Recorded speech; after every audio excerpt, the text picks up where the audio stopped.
Most people hate failure, but I think it's the key to success. On Legacy Voyage, I'm sharing my journey, the wins, the losses, and everything in between. The goal is to share success with everyone, whatever that means for you. They say the first 100K is the hardest. Well, let's find out. This is my journey to 100K net worth as a full-time college student. Join me as I share some of the lessons I learned along the way. Let's go.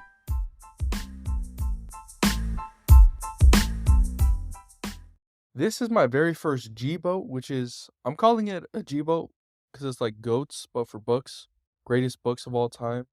This is kind of like a breakdown or summary of $100 million Offers by Alex Hormozi, which I thought was an incredible book. Highly recommend, especially if you're just starting out and you want to become an entrepreneur, because it is actually game changing. But it's basically, it basically talks about how most entrepreneurs, most people, they struggle with making grand slam offers or GSOs, offers that are so good, people will just feel dumb saying no. Like, they want to have this offer. And in this book, $100 million Offers, Alex Hormozi, he shares his entire process for making GSOs so that entrepreneurs everywhere, people everywhere, they can make more money and build bigger businesses. This book is actually amazing. If there was one thing to take away from this book, this is it. And it's called the value equation. It's easily the best framework, the best idea that he has in this book. And there's so many good ideas he has. There's so many great quotes, great parts of this book, but the best one is called the value equation. And it basically talks about how there's 4 parts of value, because back in the day, or still even today, when we say value, when I'm talking to people and they say, what value can you provide? What value do you bring to the table? It kind of gets hazy. Like, what exactly is value? We don't really know what that is. And after reading this framework, after getting this idea, I was like, oh, it just opened my mind up. I was like, okay, that's what value is. That's not valuable. That is valuable. And then that's where I just completely started seeing the world different. Like, I looked at other companies, I looked at other businesses, like, okay, that is valuable, right? And this is the reason why, and I could break it down step by step with these 4 variables, these 4 principles that were all tied into value, into what they created for the world. And then even applying it to the biggest businesses out there like Amazon and Netflix and Disney, all of those huge corporations, those huge companies, using this lens, this framework, you can see why they're so successful and see what they're focusing on to make them so successful because of how much value they provide. And it basically goes like this. The way I remember it is I call it the value poet, P-O-E-T. I call it the value poet, the P-O-E-T. And there's a little saying I like to use called MOPO less et. And it's basically an acronym. So you want more perceived likelihood of achievement, perceived likelihood of success. What do they think about how likely they are to succeed? So we want to increase that. Like, the way you probably do this would be testimonials, if someone refers them, or if you have worked with reputable brands, reputable companies, then that's how you would increase their P, perceived likelihood of success. But then you also want to increase their O, their dream outcome. What do they think the result is going to be, and is that important to them? And this would really just be trying to get to the root of the issue. What do they want? The dream customer, what do they actually want? And then how can I make that result that they see, how can I make that as amazing as possible? So that's the MOPO part, trying to increase that as much as possible. And then the less et, the less et would be trying to decrease their effort and sacrifice. That's the E, is do they think it's going to be hard? Like, how much effort do they actually have to put into this thing? And you would probably do this by basically doing all the work for them. Like, giving them plug and play templates where if they just use a thing that I already give them, then they don't have to do anything on their own, on their part. That's probably how you decrease that. And then to decrease T, which is time to success, is how long do they think it's going to take them? How long until they achieve the dream outcome? And those are really the 4 parts of this whole value equation, the value poet. So you want to increase the MOPO, and then decrease ETS as much as possible. And last summer, I was working with my uncle. He's a concrete contractor. And I think using his business, his service, I think is a pretty good way to explain it. So one of the very first things that my uncle told me was, Dean, customers will pay for peace of mind. And what does peace of mind even mean? Well, really, it's perceived likelihood of success. What do they think, or how likely are you to give them what they want? What do they think that is? And that's really what peace of mind is. And my uncle was telling me, and then the way you build up peace of mind, the way you give customers peace of mind is through reviews. Reviews, reviews, reviews. That's the number one thing. Get testimonials. Customers will look at that and then they'll think that you're worth more. And then when he was telling me this, he said when he first started off, he was building new driveways, which is what he does. He basically goes to residential homes and then he tears down their driveway and puts in a brand new concrete driveway. So when he started off, he was charging like a couple $1,000, like very low thousands. Even for huge driveways that will take a bunch of concrete, like 5,000. Whereas now, because he's built up the reviews, he's built up that reputation. Now, for something he charged 5,000 a couple years ago, he could probably charge like 20, or maybe even more than that. And that's because he's increased this part of the value equation. He's provided more value. But the next thing, the dream outcome with this, it would probably be like giving them the best driveway possible, putting little designs in there because there's different types of concrete and then there's different colors that you could make the concrete, and there's so many things that he could do to just make the driveway itself look way better. And in that way, he would be increasing the outcome, which would overall increase the value, which means that he could charge more. But there's something I noticed when I was working with him was that he didn't really focus any time on the bottom part of the value equation. He really spent most of his time on the top part, which is very normal, very typical, especially when you're starting off. But with the bottom part of the equation having less effort and sacrifice, it was already pretty low. I mean, the people are paying him to do everything. They're not going to have to go out there with their hammers or go break concrete or drive the concrete truck so they could pour it out. They're not going to have to do any of that. So in the beginning, I mean, they're not going to have any effort or sacrifice. But the really important thing, the really interesting part is if he ever hit on the time to success or if he ever decreased that. Because really what that means, especially for him, it would be how long does it take from the time you sign the contract to the time you have a brand new concrete in your driveway? It's completely new and you can park your car on it. How long does that take? And for him, it would probably take like a week, maybe even 2 weeks. But I was thinking about this. If he spent all his time into decreasing that time, how long it took to achieve the dream outcome, then he could probably charge a lot of money. Because could you imagine if he just pulled up to a new house and told the homeowner, look, if you sign this contract with me right now, I will have you a brand new driveway in 2 days, in 3 days. Like, that would be a lot of value. And if he pushed it even further, I will have you a brand new driveway in 2 hours. Could you imagine that? Like, he just took it to the very extreme. That would be insane. Probably charge a whole bunch of money for that. So that's one way I like to think about it, just to make it clear to me. Because I think thinking of that in terms of a concrete contracting business that I already knew, it was just a lot easier to think through.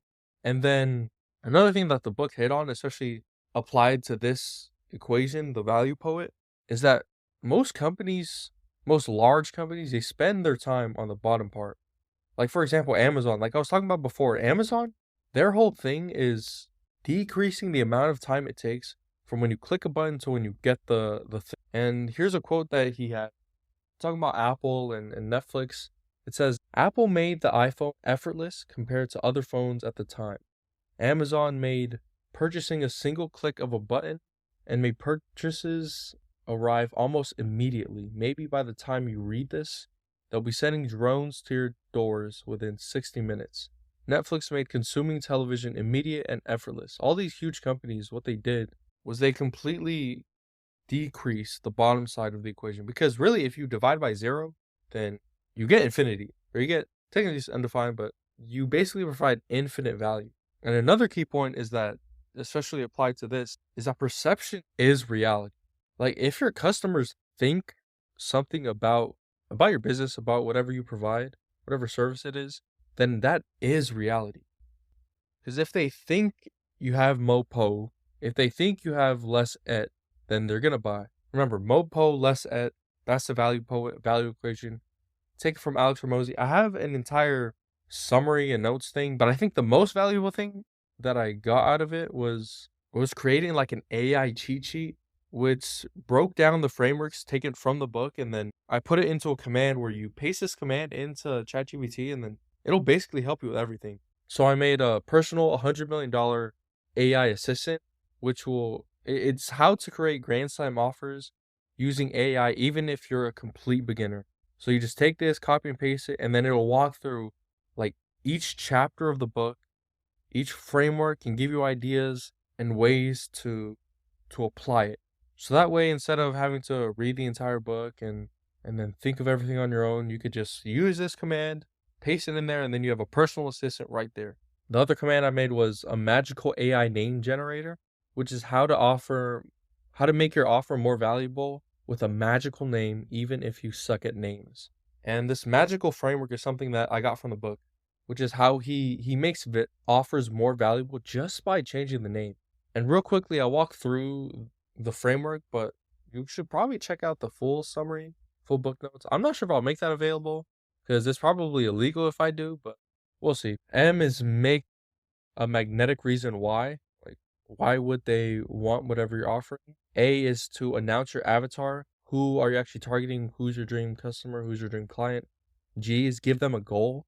So what goal do they want to achieve that you are going to give them? Indicate a time interval. How long is it going to take to achieve this dream outcome? If you notice, all of these things are based off of the value equation. C is to complete with a container word. A container word, I'll get into it later, but it's just something to tie the whole thing together. And then I added the A and L, magical.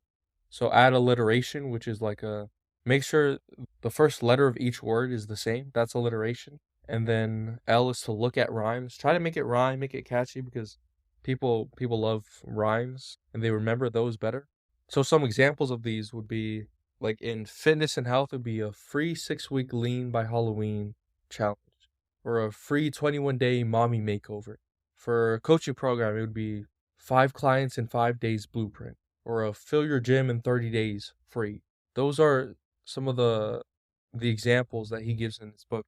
The magical naming formula, it's an amazing framework, probably one of the best that he has in the book. And then the last thing I made was this AI niche navigator, which will help you choose the perfect money-making niche, even if you don't know where to start, which is basically you just put in whatever you're interested in, like a market or some market that you're interested in. So, for example, I could put in, I'm looking into health, more specifically weight loss. Then it'll give you a list of niches that you can choose from. And I think the coolest part is that you could choose which niche you want, and then it'll rank them and give them a rating on how good they are based on the 4 criteria that Alex gives in his book, which is I'll walk through those two. Is massive pain. Do the customers actually need what you're offering? Purchasing power is, do they even have the power to buy whatever you want, to buy premium prices? 3 is, are they an easy target? Can you find them? Are there lists, databases, influencers where these people are all getting together? And then the final one is growing. Is it a growing market? Because you don't want to have like an amazing niche in the first 3 and then find out that it's dying and 5 years from now it's going to be completely gone. So this is basically just a deep dive summary into his book. It's an amazing book, man. Seriously, check it out. I'll post it somewhere eventually. I don't know. We'll see. Like my full summary and notes, which I think is really good actually, especially the AI commands that I created for it. I spent a bunch of time on that. And that's it for the first part of this episode. For the next part is basically a life update, what I've been up to, how my life is going, things like that. I think in the last episode was a couple weeks ago, and I said that I wouldn't do these daily. I would do it weekly and try to be more consistent. So I'll definitely try to be more consistent in getting these out there. It's just that I don't know. I definitely been feeling imposter syndrome, and that I talk about all these things. Like I read the book, I deep dove into it, and I'm sharing it through this podcast. The real difficulty or the real struggle that I'm having is trying to apply these things, like actually putting this into practice and putting this into execution. 'Cause that's the hardest part of all of this. It's like actually doing the thing. And the thing that's probably been stopping me the most is just fear of failure, like being afraid of someone saying no, being afraid of failing, and that's probably the biggest thing.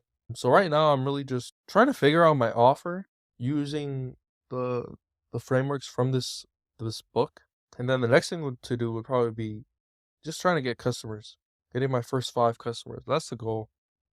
My summer goal was getting 10,000 bucks by the end of it. I think I still have like a month or so between then, and I've gotten a couple thousand, so I really only need a couple more thousand. We'll see. Play it by ear. I think that's everything for the life update. So that's a wrap.